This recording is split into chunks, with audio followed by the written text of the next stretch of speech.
Hi, my name is Beck and I'm a part-time student and I have a background in human resources. Steve was really, really smart. He was one of the smartest people I think I've ever known. He loved the ocean. In fact, whenever I'm near water, I immediately think of him or feel connected to him. He was very introverted, very shy, but we had the same sense of humour and a wonderful sense of humour, and he had the best laugh, the most contagious laugh I've ever known. He was always very sensitive. I've got 3 older brothers and he was more reserved than the other 2. He was closest in age to me, so I think we were the closest because it was the 2 of us sort of left behind when the other 2 got married and moved on. Stephen was really, really generous. He had a big heart and I think sometimes he found it difficult to show that sensitive side of himself. He had a very, very gentle nature and a very gentle spirit, and I think somewhere along the way that he wasn't able to let that out or express that part of himself. The very early days when Steve died are a little bit hard to remember. The thing that I've noticed as a common theme is that the timing isn't linear. So some of the feelings that I had in those first few days, I still have now. I feel like when I lost my brother Steve, I didn't just lose my brother, I lost my sense of meaning of what life was about. It ruptured so many of my core beliefs. It shook me to the core more than I could have ever imagined.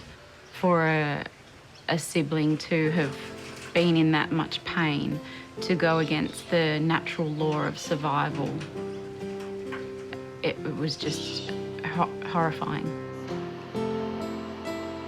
I do remember physical contact, someone putting their arms around me was the most valuable thing in the world, having a hug from a good friend or just a kind look from someone who understood.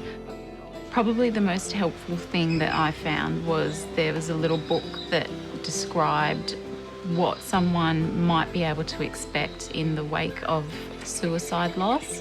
And that little book became my Bible, and I carried it around everywhere with me for a year and a half, and I still read it, and just to normalise some of the emotions and the chaotic feelings that I was having.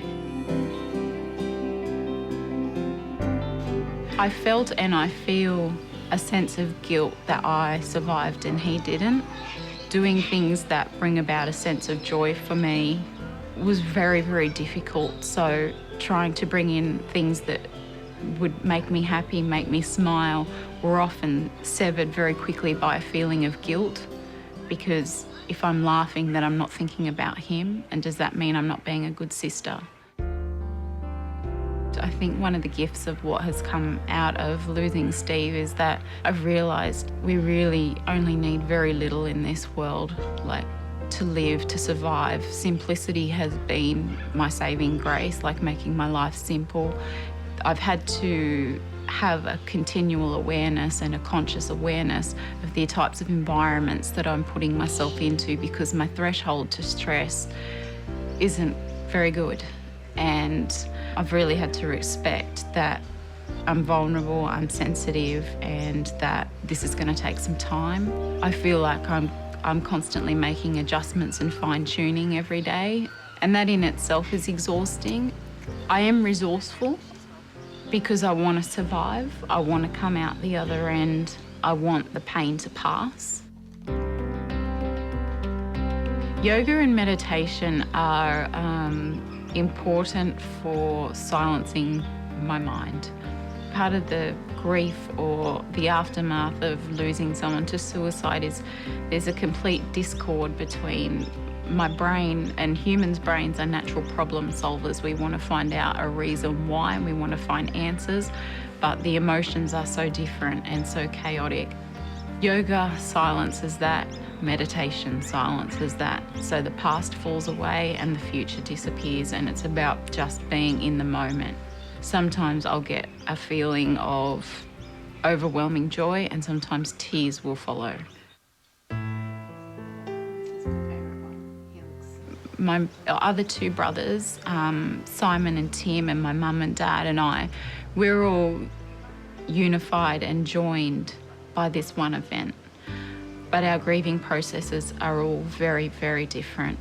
And I just respected that no matter what anyone's behaviour was in the family at the time, that I just let them be. I never gave them advice. I tried to just give them a hug when I could. I think they did the same for me.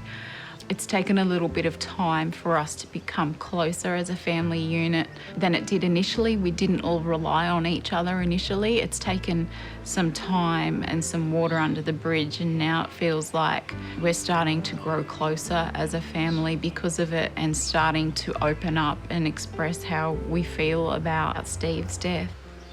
My mum and I are able to talk, but I feel protective and a bit mindful not to exacerbate the situation or to cause more pain. But everyone in the family grieves differently. In the aftermath of losing someone to suicide, there is no hiding from it. There is no denying it. There is no running from it. It has to be felt. It has to be dealt with. I heard when I went to one of the suicide support groups at Lifeline, suicide changes your address book. I found that to be true. There will be people who will be able to weather the storm, and there'll be people who it will be very difficult for. So in addition to losing my brother, there's been other losses along the way, but there's been gains as well, because I've had people come into my life as a result of it, or parts of me that I didn't know were there have opened up as a result of that, and I've been perhaps more accepting or more drawn to different types of people who have now become friends. At first, to get a few seconds relief was a godsend. It was often followed by guilt. Oh no, I've forgotten him for a few seconds, and then I would fall back into the grief. I can do things now without my main point of reference in life being my brother's death. And I think it's really important, and I guess this is where the hope comes in, and I am trying to create a new point of reference in my life. One thing that has really helped has been not only the basics of sleeping, eating, getting exercise, and perhaps adjusting and being around the right types of people for my life, is being able to have a laugh. Leonard sleeps while I play bongos.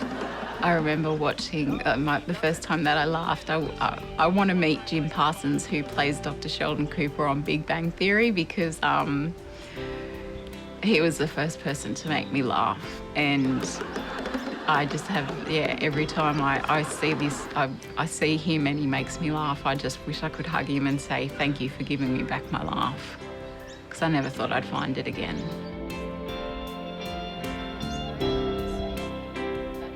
I would encourage people that when they're ready, and there may be some weeks when they're ready and maybe they take a month off, but to be involved in a support group, people whose kindness is spoken through their eyes without needing to say anything, to tap into those resources, joining a group, being part of a group, having your own counselling one-on-one if that's what you need also, is an imperative part of the healing process, because it's a way to stay connected and plugged into life.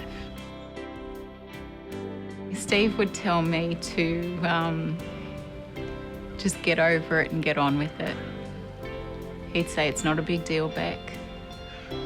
Just get on with it.